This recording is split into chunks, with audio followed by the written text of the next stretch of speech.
নমস্কার বন্ধুরা, আমার ইউটিউব চ্যানেলে সকলকে স্বাগত। কাল আমি ডিনার করতে গিয়েছিলাম হোটেল মেফেয়ারে, যেটা হচ্ছে ভুবনেশ্বরে রয়েছে। তাই ভাবলাম তোমাদের সাথে সেই অভিজ্ঞতাটাই শেয়ার করি। এই মেফেয়ার হোটেলটার ভিতরে কিন্তু অনেকগুলো রেস্টুরেন্ট রয়েছে, যেমন কণিকা, সুপার স্ন্যাক্স, দ্য চিলার, আর আছে নকলি ধাবা। আরও কিছু কিছু রেস্টুরেন্ট এর ভিতরেই আছে শুনেছি। আমরা গিয়েছিলাম এখানকার নকলি ধাবা যে রেস্টুরেন্টটা, তার ভিতরে। আর এই নামটা শুনেই তোমরা হয়তো অনেকেই বুঝেছো এটা কোনো ধাবা বা এই টাইপের কিছু একটা হবে। হ্যাঁ, একদমই ঠিক ধরেছ। এটা ধাবা না হলেও পাঞ্জাবের স্পেশাল যে ধাবা, সেই মডেলেই এই রেস্টুরেন্টটাকে এরা তৈরি করেছে।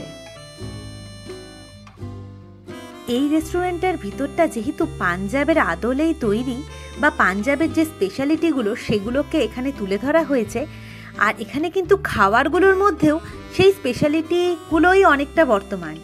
যেমন আমরা এখানে গিয়ে খেয়েছিলাম লসুনি শোরবা, ভরবা কুম্ভ পসওয়ারি, আর খেয়েছিলাম তন্দুরি চিকেন, আর গলোটি কাবাব, বিরিয়ানি, আর লাস্টে খেয়েছিলাম কুলফি ফালুদা।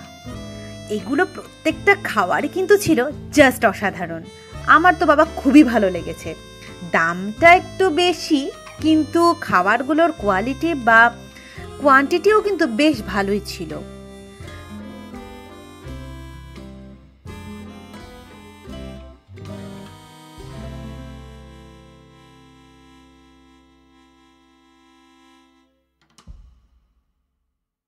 এই রেস্টুরেন্টটার ভিতরটা আমি যতই দেখছিলাম ততই মুগ্ধ হচ্ছিলাম।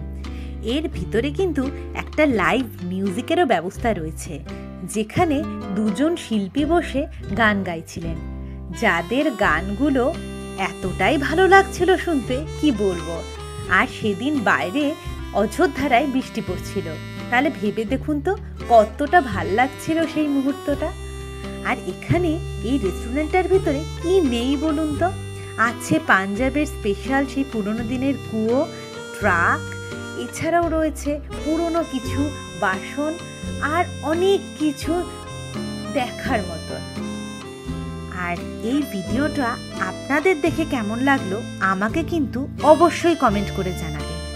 আর ভিডিওটা যদি ভালো লেগে থাকে তাহলে প্লিজ লাইক আর এই ভিডিওটা সকলের সাথে শেয়ার করবেন। আর এখনো যদি আমার চ্যানেলটা সাবস্ক্রাইব না করে থাকেন তাহলে প্লিজ সাবস্ক্রাইব করে দেবেন।